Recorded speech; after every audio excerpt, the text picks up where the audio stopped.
Koydeşler koruşuvu ersene bu vakıyanı Hoca Sala, yukarı ve Buyuk Karales köylerinden tamırları olğan vatandaşlarımız sabırsızlıkla bekleyip tuvgan yerlerine yol alalar. Эту атмосферу праздника живой крымско-татарской музыкой, танцами и угощениями создают те, кто родился и жил в этих местах до депортации, а также их потомки. Радостные встречи, теплые объятия, улыбки и воспоминания уроженцев села здесь дороги каждому. Молитвы они чтут память предков и тех, кто вернул им родину.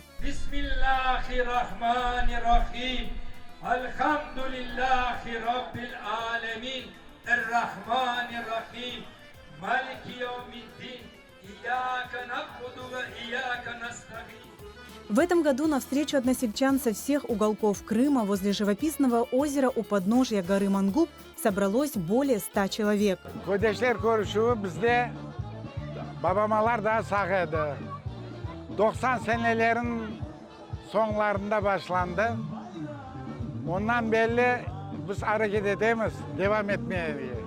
Benim karbabam Hacı Ali neslinden, karbabam adı Rifat edi. Ular ağa kardeşler o 6-7 adam ediler.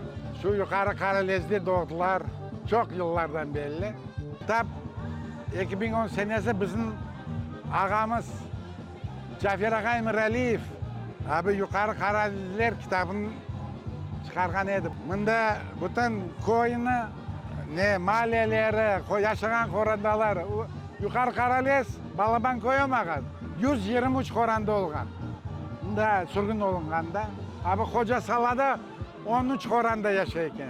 Ama bizler kayttık, bizler geldik. Aşlamağa istek bizim balalarımızga, torunlarımızga, gelecek nesillerimizge. Ular da bizden son ular da devam etsin bu mesele.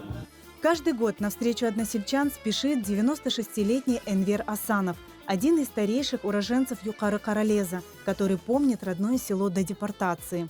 Kolxozda çalıştım bunda cenk vaktinde. Arman basık buna kart adamlardan, 60-70 yaş adamlardan. Arman basayımız bunu artı, çayırlık bunu artı bütün. Açlık saçırlar. Tütün, nemse vaktinde buna bu kobalar var Aptepe'de, tıkaylarını. Kobalarla keyip yat edik gece. Gündüz anda var, başmaş vurup gece buna keyip yat edik. Bizim köyde bütün nemseler var idi. Bıyaklara dağ, partizanlar ola da. Bizge düşmeyediler partizan. Yamına sürgünlük faciası Karbaba, şu akşamını siz hatırlaysınız mı? Sarayımız içi bütün karton, bakla her şey var idi. Her şey var idi. Avların kapısını buzdu babam. Kirdi mahallemizde 10-15 koranda bütün bizim şeylerini aldılar ondan. Kala da var. Ana bundan araba yüklediler, bu nerede Atakır var ya da bir yerde. Siz ne yerge düştünüz sürgünlükке, Özbekistan'a? Özbekistan'a, Namangan oblası Haklabaz'a düştü. Bütün bu dağlar, taşlar, kayda baran, kayda yürüyen bütün gözüm oldu ne bütün köşe. Av koyun adamların, bütün mahalle, bütün adamların adlarını sahip, üylerine sahip çıkan. Eski boyunca. Родилась в этих местах и Мунивер Умерова. Дом, в котором она жила, до сих пор сохранился в Юкары Каралезе. Bek duyan o zaman yaşlığımı, böyle sürgünlük vaktini duyan. Anamı şu nadredaçiler itep çıkarganı gözüm oldu.